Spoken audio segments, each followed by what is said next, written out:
de les confidències, diguem. Aquest poema es titula Laca, roja, i va haver un moment que quan vam començar la primera festa de la poesia l'any 2007, jo estava passant un moment molt, molt, molt dolent, i aleshores una poeta, també l'Anna Aguilar Amat, que la coneixes, no sabia com fer-ho per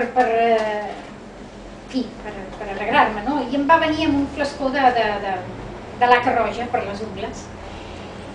I llavors aquest flascó per mi s'ha convertit en un símbol. I el poema fa així. Potser perquè ignores que mai no me les pinto, o potser perquè ho saps, em regales una laca roja.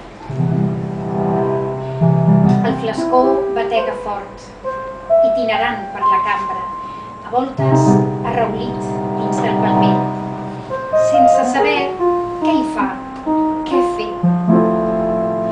Sota el tap, que no cal descargolar, hi veig de tot. Sang per transfondre a una vena desolada, llum de muebler sobre el capçal del món, i un lacre segellant la carta que viatja al futur, quan em vindrà el rampell de pintar-me un ungle per assenyalar una estrella o escatar la boira que l'oculta.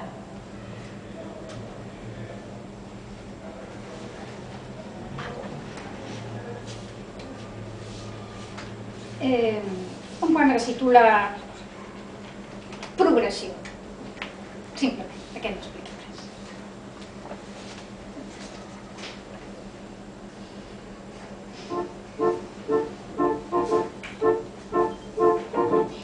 L'home culte em parlava de la bellesa de l'Amazònia, de l'amor en la literatura, de la guerra del Pacífic, dels miracles segons la ciència. L'home savi, de la guerra, dels miracles, de la bellesa, de l'amor. L'home em va fer l'amor i la guerra. Va ser aleshores que vaig aprendre a fer miracles per tal de replegar d'un sol braçat tanta bellesa.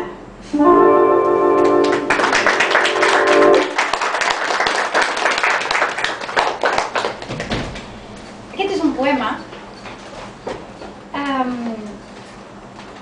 que parla una mica d'aquells raconets que tots, bueno, no sé si tots, però jo sí, tots portem en algun lloc de la ment, que són foscos, no? Que llocs on hi deixem les coses de les que ens sentim culpables, les coses que ens han fet un mal especial que no les volem tocar, coses que no ens confessem ni a nosaltres mateixos. I d'això, i es titula Inconfessable.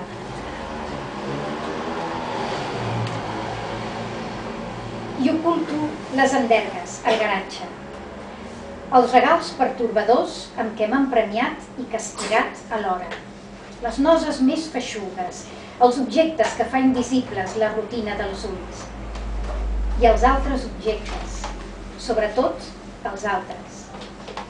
La pala amb què vaig fer els sots dels crims involuntaris, les bambes amb soles tacades de sang.